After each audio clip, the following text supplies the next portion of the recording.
Told the feeling like I'm back in my damn mind. Told the feeling like I'm rapping a damn lie. Told the feeling like my life is a damn game. Nigga really wanna die in the nighttime. Only time I feel pain and love. That's why I tell it on my face that I'm down low. Only time I come on my mind when I'm all alone. That's why I never feel alone in the night. I'm very happy to be doing this, finally doing this, because after the new cards came out, I didn't actually catch up with them because I had to worry about other stuff. Like I wanted to build my brother Fluanderies and I wanted to get Sky Strikers to full power, so I just finished that. Then I worried about the DDD, so I learned them very recently. And let's just get straight into it. I'm actually recording 2 videos today, or maybe 3. I'm not sure. I'm just going on a recording spree, trying to record as many as possible to get back into uploading. You know. This video is probably going to be quite long because these cards are so complicated and like they have so effects that are like essays. So what am I supposed to do? Let's just get started. Of course, we have 3 Kepler. Kepler is the main starter of this deck. Normal summon, activate gate.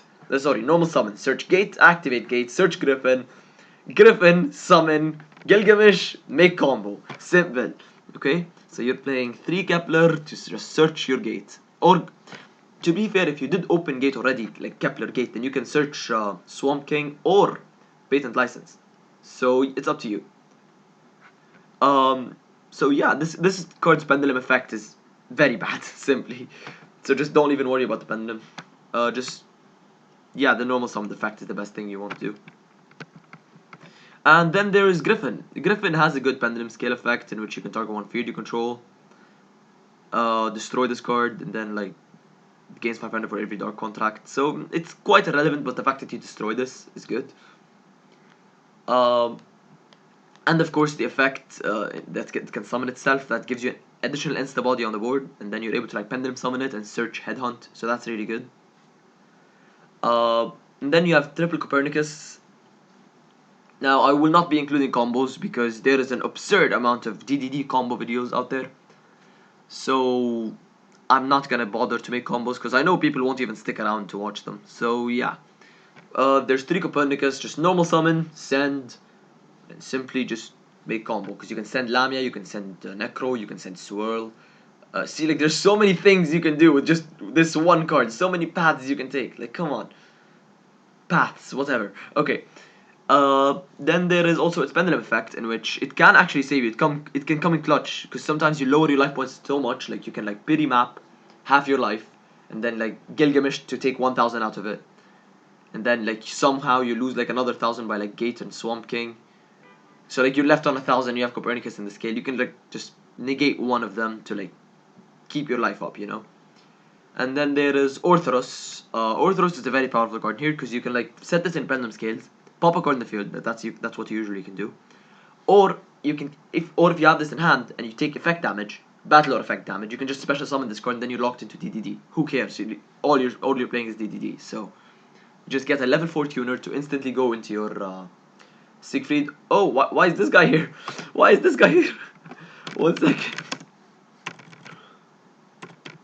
Just 1 second. 1 second, guys. 1 second. Okay, let's just do this. Grab this. Okay. The reason that guy was there is because I don't afford this, so I was making a build I can build in real life, but okay. Moving on, we have 3 Swirl Slime. Swirl Slime is an absolutely crazy card, okay? Thank God it got a reprint, so this now, it's easier to find, because activate this, fuse from hand, and you can banish it from grave to special summon. That's a very broken effect. Because the card you can summon is Genghis. And then you can like swirl effect, banish from grave, summon this guy, effect of Genghis. Summon a card from hand, effect of Genghis, bring back another from grave. So that's really good. And then you also have Necro Slime. Necro Slime, you can consider upping this to 2, but I personally play 1. That's fine in my opinion because you're also playing Typhon. So yeah, Necro's fine. Necro can just activate, banish itself from grave and another DD to just fusion instantly. And then there's also Lamia. Lamia is a very good card. So before the new support, they used to actually play 3 Lamia, but now they play 1, which I'm happy about because 1, Lamia is hard to find. 2, I never thought it was good to play more than 1 in the first place. So yeah, you can just destroy a DD or Dark Contract, send it to grave, and then special summon this card. You instantly get a level 1 tuner or a body on the board, so that's really good. And of course, Divine Zero King Rage, a very powerful card. It has only been a promo for a very long time until it got a print recently. I am proud to say that I have the promo. This is just basically the only good effect is the fact that you can put it in the scales as a 0 scale to bring back Kepler, which is really good. Like you can set Rage and you can set Cerberus to like make both of them level 4 and pop up into your rank 4 plays. I can't speak. Chill. I know I have to talk a lot, but I have to calm down. So yeah, that's it for Rage. To be fair, his effect at once per turn, if you take effect damage, you don't. That's also pretty neat, because you don't really care about your life, but you don't want to like just go ahead and kill yourself. So that's that. There's also Cerberus in here. You don't want this card in the field. All you want is simply to put this card in the scale. Effect to make a monster you control level 4. Simply. And then there's Thomas. Thomas is... Personally, I don't think it's the best. But it is quite good if it comes up. In which you can like... You can pop off into some quite good effects. Now, I am ashamed to admit that I don't know what this thing does. I honestly have it in here just as for the sake of having it in here, because I was net decking and then I changed some stuff and I forgot to remove Thomas.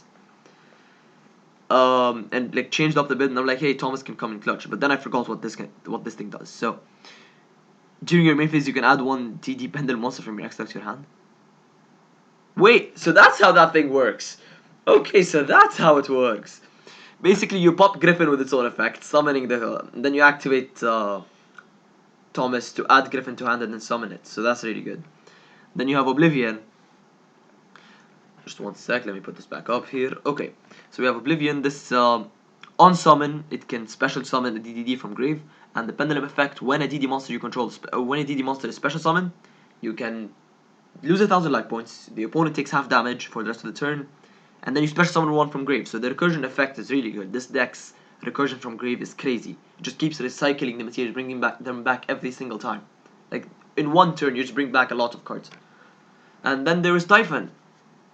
This the reason I'm playing Typhon and Necro, not just 2 Necro or 2 Typhon, because playing 2 Typhon would be stupid. Playing 2 Necro is not the best. So to 1 Typhon, 1 Necro. If one of them gets negated, there's always the other. See, because like if you negate, like let's say Necro got called by, then you can't activate a second Necro, but you can activate Typhon. That's why you're playing that's why you're playing both. And we are playing 9 hand traps in this deck, so 3 Ash, 3 Ogre, 3 Nibiru. Simply. Ogre is a very good card this format, and Ash has always been a very good card. Nibiru is there because I believe that every single deck should have one high impact hand trap. So this can be this or Lancia, but specifically this or Lancia, because you need to have a very high impact hand trap in your main deck. That's what I think. Nibiru is a very high impact hand trap, just nuke their board, or Lancia, just lock them out of banish. If they really care about banishing, then they just scoop. Not scoop, they just set them back enough for you to be able to win on the next turn, or just gain a lot of advantage. Moving on, we have of course 3 Gate. You really want to see this in your opening hand. If not, you just search it with Kepler. It's a very powerful card that just once per turn, add a DD card, DD monster from your deck to your hand. Once per turn during your standby phase, take 1,000 points. It's this simple. Yet this is broken. Like for this deck, this is crazy. And then there's also Dark Contract to the Swamp King. I used to play the 3 of this before the support, but now I play 1 of this because, let's be real, you just fuse with Swirl Slime anyway. So yeah, Swamp King is you only play 1 of. If you do open it, you can just activate it, and then you have an extra fusion summon, so that's really good. And of course, the new card, Painted License. Basically, every time the opponent special summons an extra deck monster with the same type you control, then they take 1,000 points of damage. See, this wouldn't be a very big deal, except that they can take up to like 4k, 5k if they're playing a certain archetype. And then that would basically like kill them because they're already on 7k, because then they're left with 2k, and you're playing quite big monsters in the extra deck, so just attack them. And then there's Headhunt.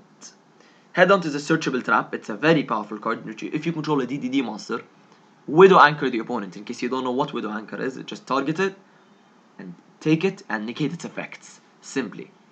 It's a very powerful card in yours. The fact that you have a searchable Widow Anchor, like in a non-Sky Striker deck, it's really good. Then you're of course playing 1-for-1. You want to see Kepler as much as possible, so you're playing 1-1-for-1 and 3 pity map. Simply. You want to see this guy as much as possible. You want to see him in almost every hand. So yeah, that's it for the main deck. I apologize if I haven't been able to explain very well. That's one, because there's so much to explain in this deck that I can't explain everything. And two, I've already recorded a video before this, so my tongue is sore. We're playing 3 Gilgamesh. This is the best card in your extra deck, honestly. You do burn 3Ds quite fast though, so you might want to like take care. Not sometimes, most of the time you summon 2 at the same turn and you need 1 for the next turn. So yeah, Gilgamesh at 3 is definitely a very useful card. On summon, pay 1,000, set your skills. As simple as that. And then there's 2 Genghis. This is part of the main combo. You bring out 2 Genghis and then instantly go for, what's his name? This guy, Supreme High King. And they also have an effect to recur from grave, which is very, very good, part of the main combo too. So the new card, the new broken boss monster of the deck, Deuce King Machinex. What this guy does, simply, if you have, basically when the opponent I can't speak. When the opponent activates a card, monster effect, you can activate him, either detach 2 material, or pop a dark contract you control to attach that monster to him. Doesn't negate him, it just attaches him. So if you have Deuce King Machina with 1 material, because you're able to special summon him by like putting him over like any DDD card you control. So if you have this guy and you have 1 dark contract, you have 1 interruption and then a second interruption with the same card, because you get to equip their monsters. But if you have 2 dark contracts, like this or this or this or this, you will be able to have pop the first, attach, pop the second, attach. How many materials does he have now? 3. Okay, detach 2, attach. How many materials does he have now? 2. Detach 2, attach. He still has 1. That's 5 interruptions. Oh, sorry, 4 interruptions with 1 card. And if you have a 3rd dark contract, which comes up once in like 10 games, but still, if you have 3 dark contracts, then you have 5 interruptions in 1 card. 6 interruptions in 1 card. So that's really, really broken. Then there is Wave King Caesar. You don't really use this for its effect. Sometimes, but like not all the time. This is mostly there to just overlay into King Tell. Effect, burn your opponent 1,000, and then you link him off to send a monster from the deck to grave. That's as simple as it gets. Wave High King, so that you're able to go with the main combo, double Genghis, and then you just go Wave High King. This guy is just it stops any effect that special summons. So that's really good. Because most cards in Yu-Gi-Oh! Special summon anyway. Like, you can stop Moye, you can stop Long Yuan, you can stop Golden Lord, you can stop... What else? I'm pretty sure you can stop Robina, but I'm not very sure about that, so don't take my word for it. Moving on, there's Genghis. This is Flame High King, the bigger Genghis. It's good, just the fact that it's level 8, not level 6, just makes it not as good. But yeah, simply just a graveyard recursion. And you're also playing 1 King Dark, Oracle King Dark. Its effect states, any effect that would inflict damage to you makes you gain that much life points instead. As simple as that. This is not the effect you're looking for, but simply because sometimes you're able to bring this out, okay? Keep Patent License there, and then you lock your opponent out of fusions. So if they're playing like Branded Despia, this is very good. Then there is 1 Cursed King Siegfried, whatever. It's a spell negate. Notice how I stopped? Because that's all it's used for. It's literally just a spell negate. There's also effect that includes battle phase, but no one cares about that. Then there's the 2 non-TDD cards you're playing, Baron de Fleur and Zeus. Simply. Baron de Fleur is there because there's a way to dodge Nibiru. Just summon Baron de Fleur first, and then to like play around Nibiru. And then Zeus is there because you're playing like 6 Xyz. Of course you're going to attack with one of them. 5 Xyz. So of course you're going to like attack with one of them. And then you can just overlay into Zeus, nuke the board. Why not? Thank you guys for watching, I guess. I really did enjoy making this video because I get to speak about an archetype that I really like. Like when I made a video about Floandries and when I made a video about Sky Strikers, I really enjoyed it. So, yeah, I guess I just see you next time. I mean, at this point, I think it is worth it to say might as well just like and subscribe the video. Like the video. Make sure to subscribe to the channel. Why not? And yeah, see you next time, I guess.